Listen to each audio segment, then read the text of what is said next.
A massive alien warship floated in the cold silence of deep space, its hull dark like the void around it, lights glowing red along its edges.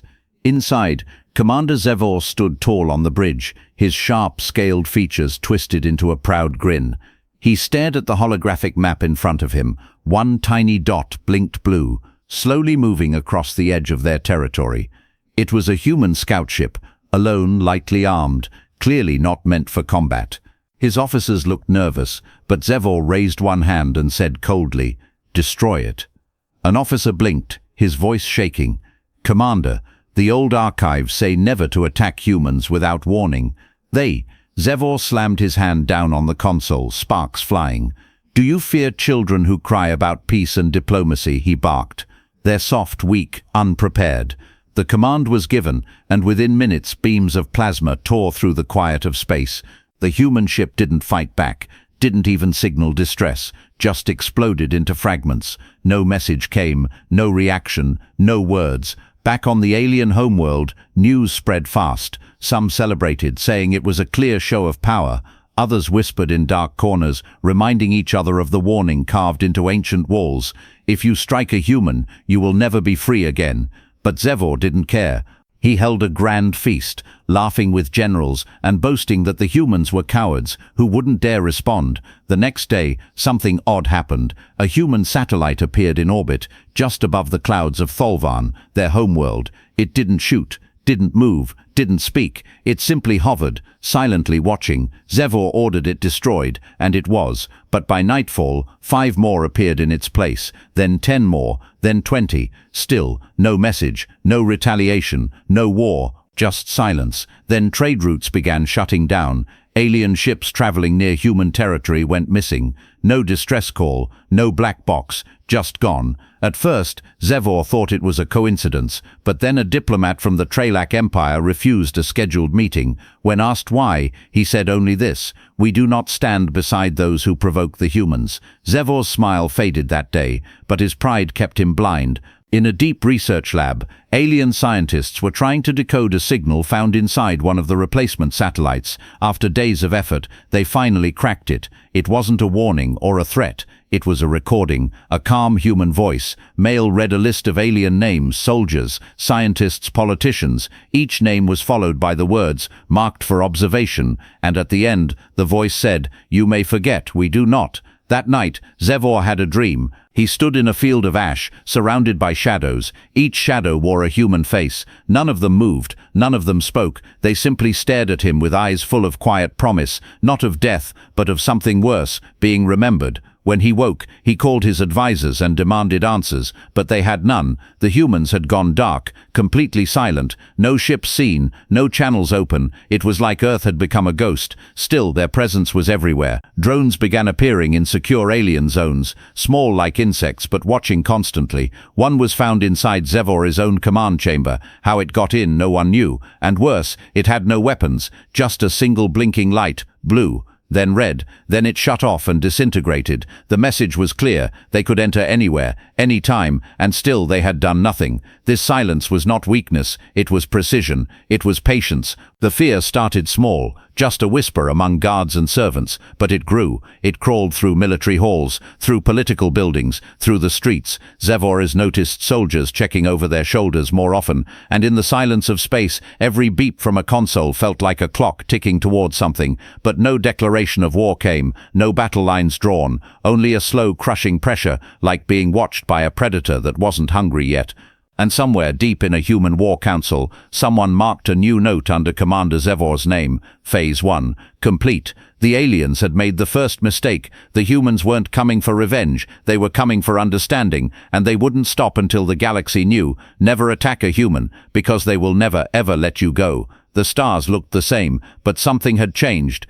Every alien ship that crossed near human space began to feel something different: heaviness. There were no warnings, no barriers, no gunfire, but ships would go silent, communications would cut, and entire crews would vanish. At first, the disappearances were called navigation failures, blamed on space storms or rogue AI glitches, but deep down, many knew this was no accident. Commander Zevor sat at his war table again, staring at the star maps. He gritted his teeth as he looked at the expanding silence around human-controlled sectors, where once there was trade and chatter and radio signals, now there was only darkness. He called for his intelligence officer, a thin creature named Varrock, with 4 glowing eyes. Varrock entered the room with shaky steps, holding a report drive tight in his claws. "My lord," Varrock said softly, "another cargo fleet has failed to report. 2 science ships missing. A station near Sector H29 went offline," Zevor growled. "And how exactly does a whole station go offline?" "That's over 2,000 crew members." Varrock hesitated, then leaned in and whispered. "The surveillance core was accessed." Zevor stood suddenly, the force of his movement knocking over a data tablet. "By who?" he demanded. Varrock swallowed hard. "By human encryption. Untraceable, but the logs show access to every camera, every voice feed, for weeks." Zevor turned toward the dark window of his ship, staring into the stars. They weren't firing back, but they were watching. Every time he blinked, he felt like someone else didn't. Meanwhile, across the Empire, small things began happening, things no one could ignore. Alien leaders received anonymous messages, videos of their secret meetings, recordings of private thoughts. An admiral's ship exploded in port after he laughed during a speech mocking human weakness. Another vanished, the day after making a public joke about Earth's gravity. The message was not shouted, it was whispered. "We are here. We see you." Across the galaxy, entire planets began cutting ties with the Tholvan Empire. They shut off embassies, denied travel and pulled trade pacts. When Zevor tried to call the Tralak Empire for support, their chancellor didn't even answer. Instead, a single line came through. "We warned you. You struck the sleeping beast." Zevor's generals tried to keep morale high, giving speeches and calling for unity, but even they started losing sleep. One general, old and proud, was found dead in his quarters. No wounds, no poison, just heart stopped. In his hand was a data chip. It played one human voice. "Your time is not stolen. It is returned." The alien cities grew quieter. Shops closed early. Guards walked in pairs. No one traveled alone. Wutzaldren whispered ghost stories about invisible human soldiers who walked without sound and marked the guilty with blue lights. And in many places, blue lights did start to appear, painted on walls, burned into metal, flickering on ships. No one knew what they meant, but everyone feared them. Inside Zevor's war chamber, tension could be cut with a knife. He stared at the massive holographic screen in front of him, showing the Empire's weakening borders. He shouted, "Where are the humans? Why won't they face us? Why do they hide?" Varrock answered quietly. "They are not hiding, my lord. They are choosing." "Choosing what?" Zevor barked, his voice cracking. "To break us piece by piece, or all at once." That night, the crew of Zevor's flagship woke to an alarm. An intruder had been detected, but when the guards arrived they found nothing, just a small metal cube in the main hall. It was humming softly. When opened, it played a message in calm, clean human language. "We are not at war, you are. We are not chasing you. You are running." Zevor ordered the cube destroyed, but the message had already played across 20 systems. In a matter of hours, fear turned into chaos. Some alien officers resigned, others defected, and a few ships even surrendered to empty space. One captain sent a final message before vanishing. "I don't want to be hunted. Tell Earth I was never part of this." By then, even Zevor couldn't sleep. His chambers were dark, but he felt eyes everywhere. He started checking corners, locking doors, whispering to himself. The mighty alien commander who once laughed at humans was now afraid of the quiet, and somewhere far away on a dark ship orbiting just outside sensor range, a human officer looked at Zevor's file, then pressed a single button. A green light blinked twice, then turned red. Phase 2, observe. Break his mind. Do not let him sleep. Because the humans had learned something powerful. You don't have to destroy your enemy. You just have to let them destroy themselves. One fear at a time. The stars above the Tholvan Empire had never been so quiet, but it was not the kind of silence that brought peace. It was the kind that made soldiers grip their rifles tighter. Ships moved slower. Captains checked their sensors twice, and no one dared speak the name human out loud anymore. Something was happening in the shadows of space, and it was getting closer. Commander Zevor stood on the highest deck of his battleship. He stared out at the dark space beyond their borders, as if trying to see what wasn't there. His eyes were tired, red with lack of sleep. He hadn't rested in days, not since the drone incident. He knew they were coming, but not how, not when, and not why they stayed so silent. His intelligence team had tried to track the source of the human satellites, but each one was a ghost. They appeared suddenly, vanished when approached, and didn't respond to anything. And now, they weren't alone. Strange readings began to appear across the edge of the Empire. Energy spikes, gravity shifts, signals too clean, too advanced. One by one, Tholvan listening posts began reporting the same 2 words before going dark. Ghost fleet. The words came from nowhere, but everyone understood what they meant. Not a fleet of living soldiers, but something else, a hidden force moving across the stars, unseen, unchallenged, and unstoppable. Zevor gathered his top admirals in a dark room, the walls buzzing with static from jamming fields. "We face an enemy without face," he said, trying to sound strong, but his voice trembled at the end. One of his oldest advisors, General Drakval, stood and spoke.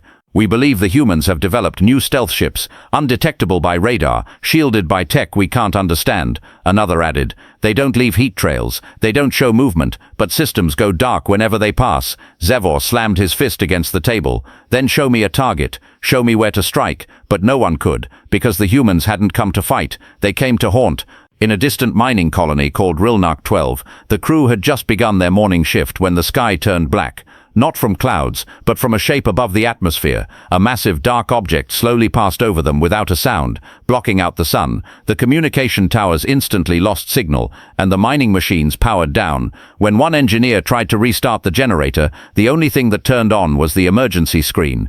It flashed white with 2 words, "Remember us." The colony panicked. Many ran to their bunkers, others prayed, some just stared at the sky. But nothing happened. The object moved on, leaving no trace. When power returned, the human anthem played from every speaker, slow, cold, haunting. A message followed. "We are not your enemy, but we will never be your prey." Back on the command ship, Zevor watched the footage in silence. He knew it now. This was not about revenge anymore. It was about teaching the Tholvan Empire what it meant to live in fear, what it meant to be powerless. New reports flooded in, ships disabled without damage, weapons that refused to fire, cameras showing shadows moving where no one stood. It was war without fire, and his people were losing without a battle. One evening, a science officer ran into the war room, his eyes wide. "We caught something," he said, gasping. He plugged a drive into the main screen. What played was a short video, grainy, silent but clear. A fleet of human ships, floating silently behind the moons of the Jarnak system. Hundreds of them. Their engines glowed faintly, their hulls smooth, black, seamless. They didn't fire, didn't move, just waited. "They've been there for weeks," the officer said, "right under our noses." Zevor felt cold sweat run down his neck. "How long until they attack?" he asked. The officer hesitated, then answered, "They're not preparing to attack. They're already inside." More reports confirmed it. Human stealth craft had landed on military planets, passed through shields, entered bunkers, and then left. No killings, no sabotage, only a message carved into walls, etched into stone, burned into computer screens. "You struck first, now you learn who we are." Panic grew like fire. Soldiers refused orders, families fled cities, and civilians whispered the words "Ghost Fleet" like a curse. Some even began to say the humans were no longer people, they were spirits of vengeance, sent by the stars to balance the galaxy. Zevor looked in the mirror that night. He barely recognized the face staring back, hollow eyes, shaking hands, cracked voice. He had wanted glory, wanted war, now all he wanted was sleep, but even that was stolen from him. Because every time he closed his eyes, he saw the same thing, the human ships, silent and watching, waiting for something he couldn't stop, something that was already here and far above beyond the moons and systems. The Ghost Fleet drifted through space like a shadow. No one knew where it would go next, but everyone knew what it brought, the price of forgetting humanity's warning and the slow, terrifying return of what was once just a whisper. "Do not attack the humans. They will never let you go." A cold metal room sat deep inside the human warship UHS Revenant. There were no windows, no sound, no sense of time. The walls were smooth and clean, the lights dim but steady. In the middle of the room sat an alien scout, Lieutenant Kernax, bound by energy cuffs that didn't burn, didn't hurt, but never let go. He had been captured weeks ago, but he couldn't tell how long it had been. Not once had he been beaten, yelled at or threatened.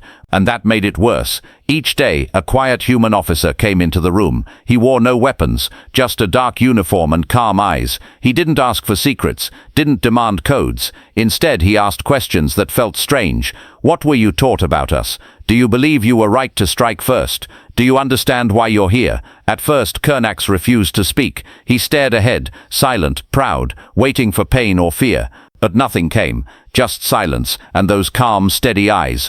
Then one day something changed. The officer entered with a new device. He placed it on the table and said simply, "Watch this." A hologram lit up the room. It showed alien fleets firing on unarmed human ships, human stations being destroyed without warning, children pulled from rubble, families torn apart, and then faces, real faces of survivors. One young human girl stood before the camera, her eyes wide with tears. "My father was on the scout ship your people destroyed. He never came back. Why?"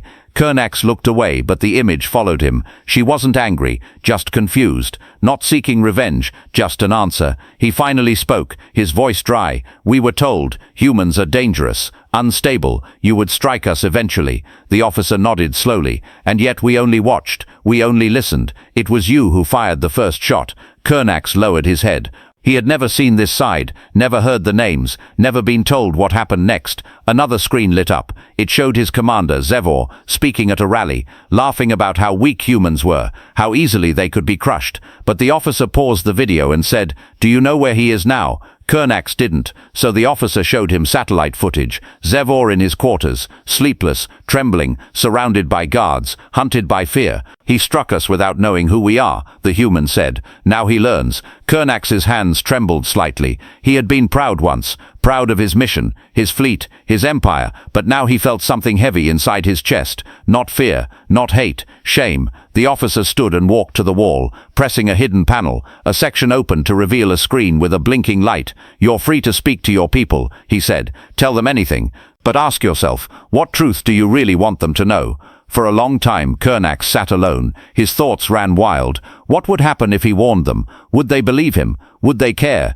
He finally reached out and recorded a single message. It wasn't military, not coded, not hidden, just a voice, his voice. "To all who still think we can win this, stop. You don't understand what you're facing. They don't seek war, they remember, and they never let go." The message was intercepted by Tholvan intelligence. Zevor watched it with a snarl, smashing a cup in rage. "Traitor," he growled, "weakling." But even his own officers didn't cheer. They just stood still, watching the screen, silent, afraid. Back on the Revenant, the officer returned. He nodded at Kernax and simply said, "Thank you."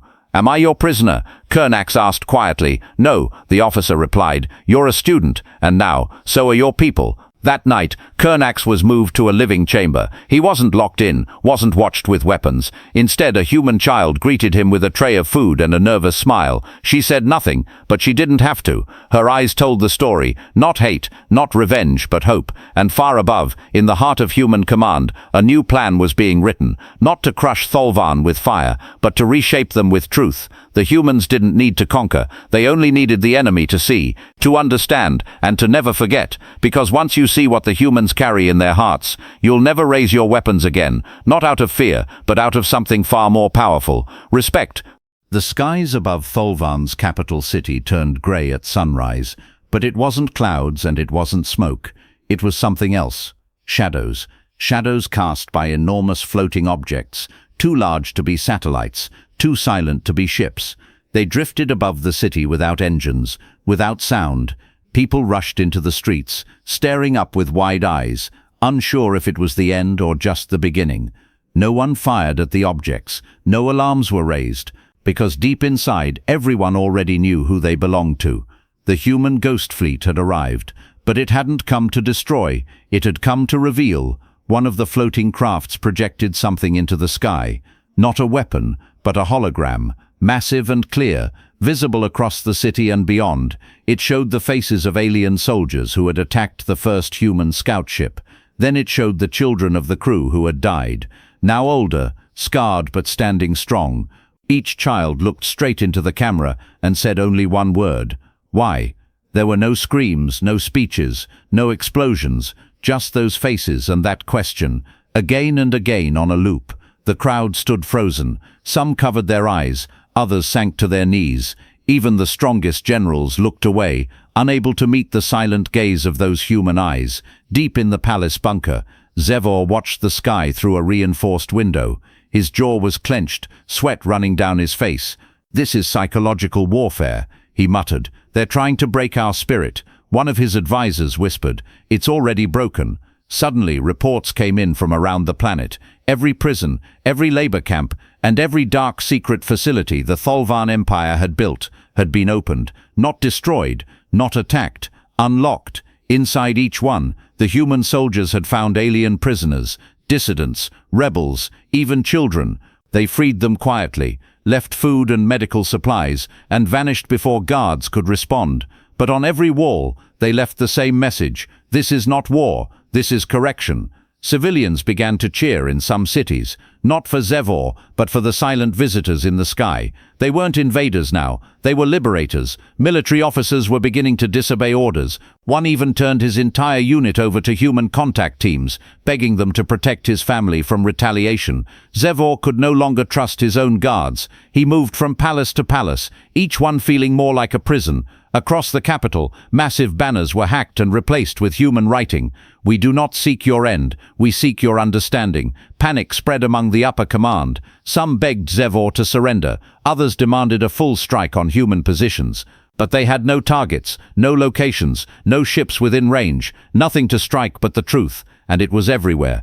That evening, a small human dropship landed in the center of the capital's grand square. No weapons drawn, no defenses up, just one human officer stepped out, alone. He looked around and spoke calmly through a speaker. "We come not to conquer, but to teach. Your leaders struck without cause. We will not forget, but we offer a chance to change." A crowd began to gather, curious, scared and confused. Children stepped forward first, then mothers, then soldiers without helmets. One child walked up to the officer and touched his hand. He didn't pull away. He knelt down and handed her a small cube that glowed blue. She held it up, and it projected a story, not one of war but of Earth, its cities, its oceans, its people laughing, crying, building, and at the end, a simple message: "We bleed like you, we dream like you. We only ask to be left in peace." Some in the crowd cried, others fell to their knees. A few raised their arms as if to welcome something they had never known before: truth. For the first time, the people of Tholvan saw humans not as monsters, but as mirrors, and they didn't know what hurt more, the guilt or the realization that they had been lied to for generations. Inside the palace, Zevor stared at the live feed. He couldn't speak. He had prepared for invasion, for battles, for fire and destruction, but not this, not peace, and peace offered by those he had once called weak, now looked like the most powerful weapon of all.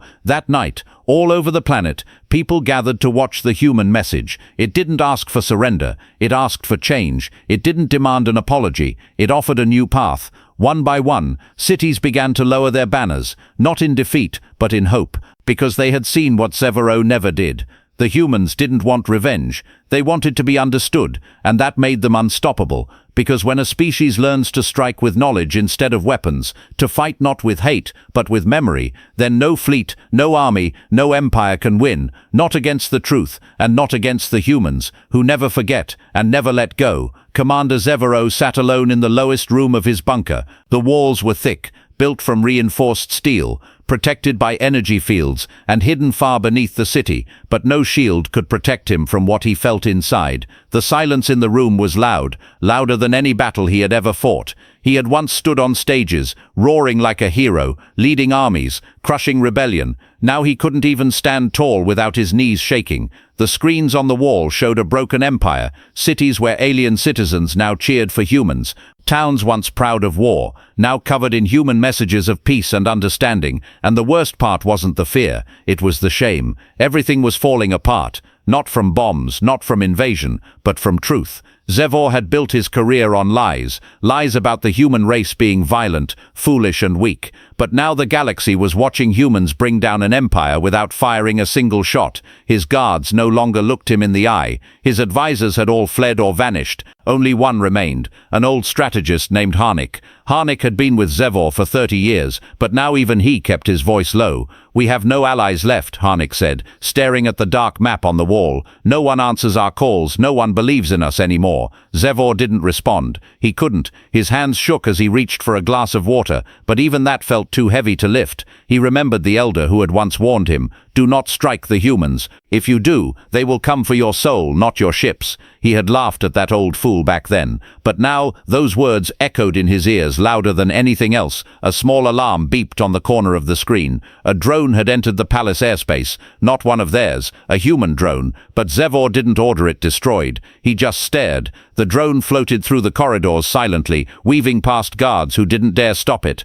It reached the door of the bunker and hovered there. Then it projected a message. A face appeared. Kernax, the scout Zevor once sent into human territory, now a free man. He looked calm, steady, different. He spoke in a clear voice. "Commander, I used to believe in your strength. I thought you would protect us, lead us to greatness. But you led us into darkness. The humans didn't destroy us. We destroyed ourselves by thinking we were better than them." Zevor stood frozen, staring into the face of the soldier he once called a loyal dog. Now that dog had become something else. Awake, Kernax continued. "They could have wiped out our planets. They could have crushed our cities. But instead, they showed us who we really are. That's more terrifying than war, isn't it?" The message ended, and the drone turned off its lights. It hovered for a few seconds more, then flew away. No bombs, no weapons, just truth. And that was enough to break a commander who had never known weakness until now. Hours later, Zevor sat in silence. Then, slowly, he reached for the emergency escape tunnel. He passed through empty halls where guards once stood proud. Now they only lowered their heads as he walked by. He entered a secret vehicle and drove far from the city, to an old temple carved into the mountains, where no one dared go anymore.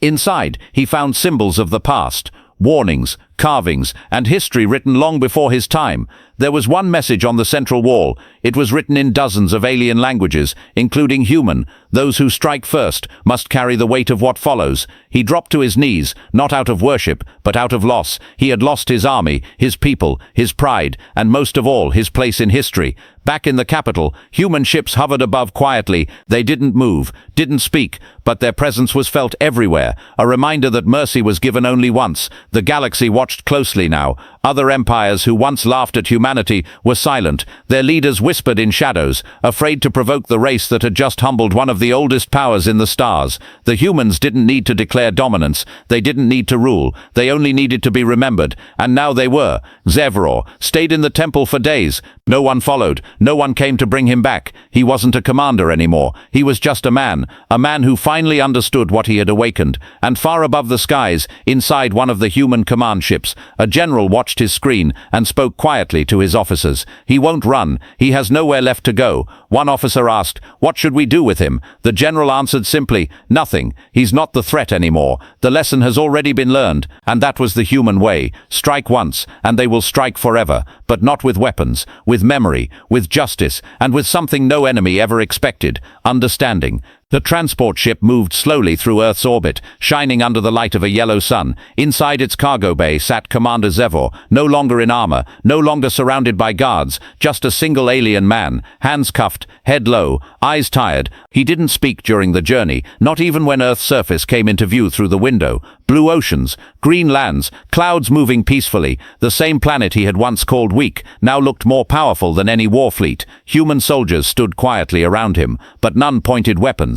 They didn't need to. Zevor had surrendered, not out of fear, but because there was nothing left to fight. When the ship landed, Zevor was guided into a long hallway made of smooth steel and clear glass. Outside the windows were human children playing in a garden. He stopped and stared for a moment. They laughed and ran without fear. He realized then, this was the real human power. They had built a future worth protecting. At the end of the hall stood a courtroom, not like one he expected. No judges in armor, no chains, no shouting, just a round room filled with calm faces.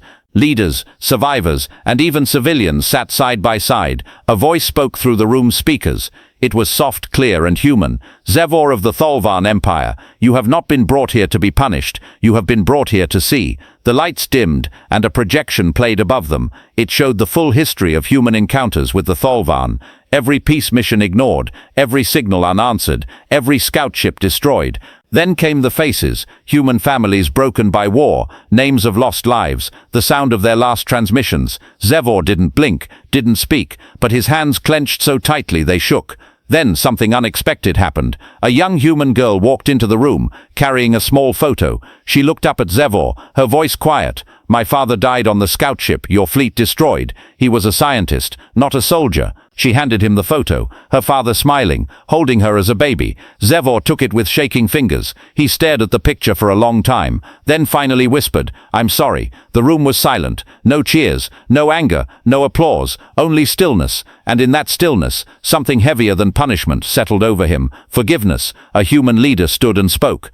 You will not be executed. You will not be locked away in darkness. You will serve. Zevor looked up slowly, confused. You will work among those you harmed. You will rebuild cities, plant trees, teach children. You will speak to your people and tell them the truth. The alien commander nodded once. No pride, no defiance, just quiet acceptance. Weeks passed, and Zevor was assigned to a rebuilding project on a planet once damaged during the early wars. He worked alongside humans and aliens from other species.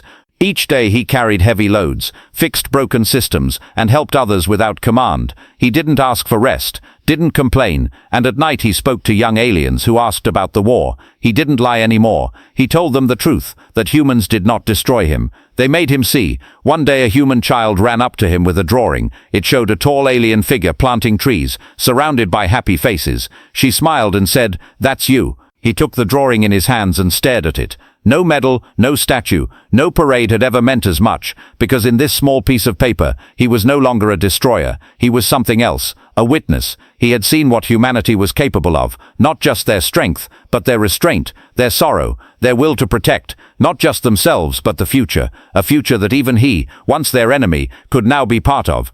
And far above the planet, in the quiet decks of the UHS Revenant, a message was sent to every corner of the galaxy. The war is over. The lesson is given. Now we build. But the warning remained, not as a threat, but as a truth carved into the stars. Do not strike the humans, for they will never let you go. Not with chains, but with memory, and a promise that they will rise every time they are pushed down. And this time, they rose not with fire, but with forgiveness.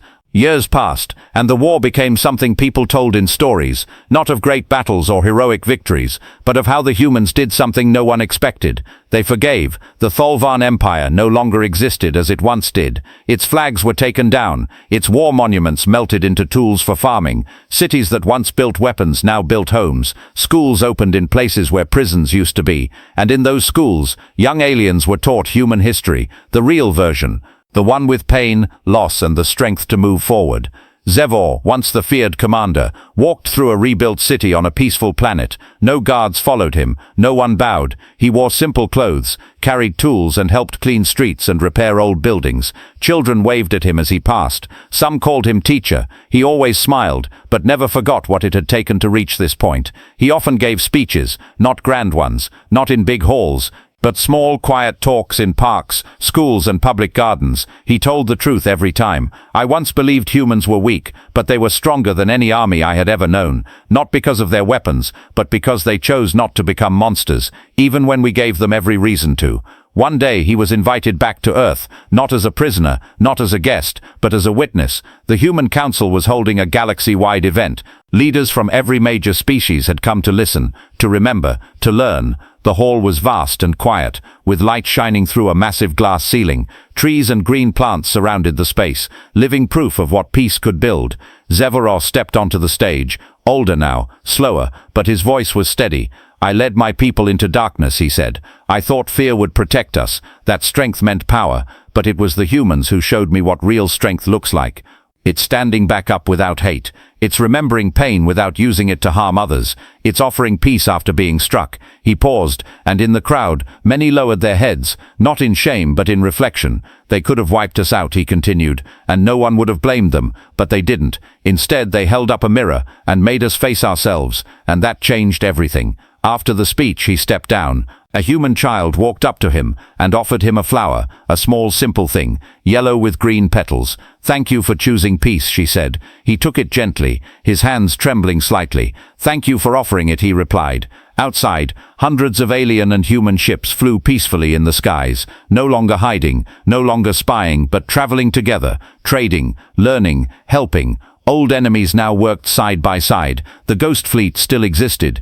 It didn't hover in silence anymore. Now it watched from afar, calm, quiet, ready, not for war, but for protection, not out of fear, but out of memory, because the humans never forgot. Not the pain, not the loss, but also not the hope. They carried it in their stories, their songs, their art, and their hearts. And in every star system, on every planet where their shadow had once brought fear, now it brought something new, respect. Some aliens still whispered the old warning, Do not attack the humans, they will never let you go, but others had added a new ending, and if you reach out with peace, they will never let you fall. And so the galaxy changed, not in a flash, not through force, but slowly, deeply, through understanding, because humanity had shown everyone something rare, that mercy can be stronger than fire, that truth can be louder than weapons, and that even the fiercest enemy can become family.